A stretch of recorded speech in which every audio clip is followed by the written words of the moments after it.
Olá pessoas dos livros, sejam muito bem-vindos ao meu canal. Eu me chamo Monique e esse é o canal Folheando. Antes de mais nada, se você é novo por aqui, eu te convido a conhecer os outros vídeos que eu posto aqui no canal. Então dá uma olhadinha, vê qual é o tipo de tópico que você gosta. Tem playlists aqui de resenha, de indicação literária, de vlog. Tem pra tudo, pra todo tipo de leitor. Esse é o canal mais eclético desse YouTube que você vai encontrar. Então eu te garanto que em algum momento, algum vídeo eu vou postar aqui com um assunto que você vai se interessar. Então já se inscreva, não custa nada. Você é das antigas, também já chega dando like, que isso me ajuda demais na divulgação. Bora então pro vídeo de hoje, que eu trouxe a resenha de um dos livros que eu mais amei ler no ano passado, O Palácio de Inverno, do John Boyne.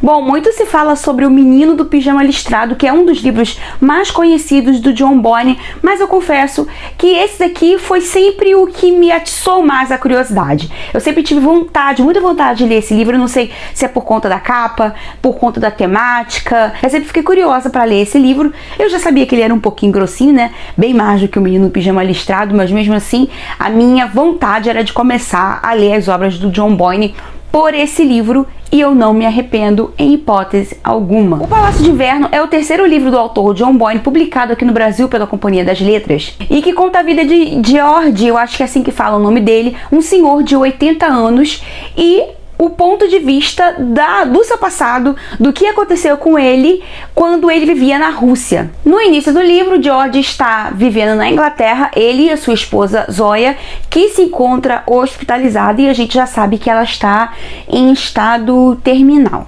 Então, as memórias dele voltam a partir desse momento que a gente tem noção de que ele está perdendo o grande amor da sua vida e tudo que aconteceu na vida deles ao longo desses anos de casado.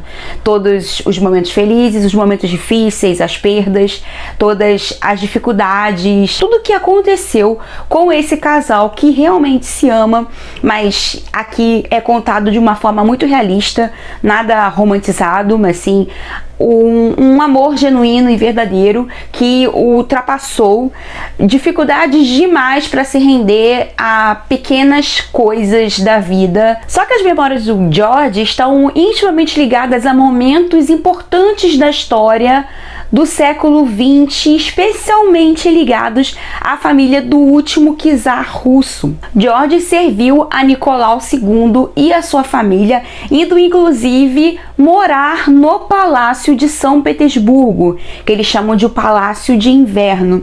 E a forma como ele chegou nesse palácio foi uma forma bem marcante. O que acontece é que aos 16 anos o George impediu um atentado contra a vida do irmão do czar. E isso fez com que ele ganhasse notoriedade, e ele é levado por esse irmão para trabalhar como guarda do filho mais novo de Nicolau. Para quem sabe a história, Nicolau II tinha um filho que sofria de hemofilia, e isso não era contado para todas as pessoas, porque a monarquia russa estava extremamente fragilizada. Então saber que o herdeiro homem do trono sofria de uma doença e que ele era extremamente frágil poderia corromper mais ainda, poderia levar à ruptura dessa família. Então esse era um segredo guardado a 7 chaves, e o menino precisava de alguém que fosse jovem, que ficasse junto com ele, que cuidasse dele, ao mesmo tempo alguém de confiança, e por isso ele foi trabalhar dentro do palácio. Ao chegar lá, ele se apaixona perdidamente por uma das filhas do Nicolau. Quem? Anastácia. Ele era o desacreditado, o menino burro e ignorante que nunca chegaria a lugar nenhum, e a partir do momento que ele consegue, a família dele muda a configuração, o modo de tratá-lo, e ele guarda essa mágoa, mesmo sendo algo egoísta ou até mesmo que traga um lado feio do George. Eu achei que foi muito condizente com os sentimentos que ele cultivou ao longo da sua infância e adolescência. Depois de tudo que aconteceu na Rússia, nós sabemos o que aconteceu, né? Também isso não é spoiler. Ele vai se refugiar na Inglaterra, que é onde ele nos conta essa história. Ele vai trabalhar, ele trabalha na Biblioteca de Londres. Foi muito legal acompanhar o amor do George pela literatura. O que é interessante perceber também é essa mudança do George mais velho, que é um pouquinho mais ranzinza, também por tudo que ele viveu, e esse George mais novo, tão sonhador, tão cheio de esperança, que vive sonhando com um futuro que nós sabemos que ele jamais poderia viver. Afinal de contas, ele era um guarda que jamais poderia se envolver com uma filha de um czar. O interessante da linha temporal desse livro é que ao mesmo tempo que as memórias do passado vão se adiantando até o momento presente, as memórias do futuro, no caso do presente, elas vão retornando, elas vão sofrendo um retrocesso até que elas se encontram. Não tem como você ficar entediado com esse livro, porque quando termina uma parte fundamental que você deseja saber o que aconteceu,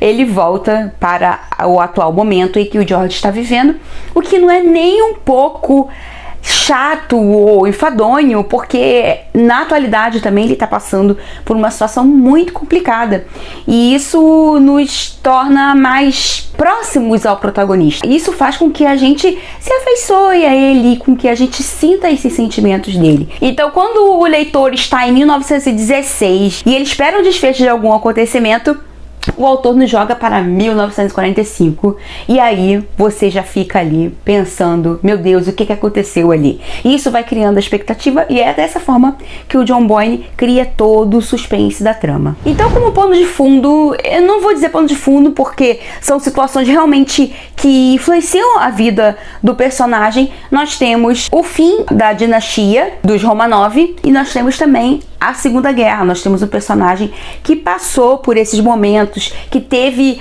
o seu ambiente de trabalho, a Biblioteca de Londres, sendo bombardeada durante a guerra. Ele sai de uma guerra e ele vai para um lugar imaginando viver em paz, e ele encontra a guerra de novo, ou a guerra encontra ele. Aqui o John Boyne se apossou da realidade para criar uma ficção, contando sobre as amenidades, sobre o que acontecia dentro do palácio, o cotidiano, a guerra. Fala um pouco também aqui sobre Rasputin, então aqueles personagens importantes que nós conhecemos, que nós ouvimos falar. Realmente é um livro que vai fazer você se emocionar.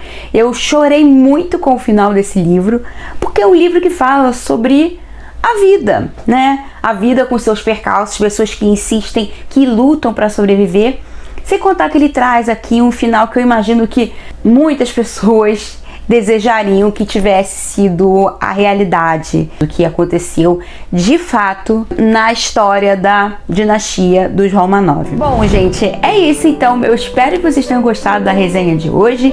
Tá aqui um livro que eu recomendo demais. Se você quiser comprar este livro, o meu link de associado está aqui na Amazon, mas eu já vou deixar também o próprio link dele para você já clicar lá rapidinho e já comprar.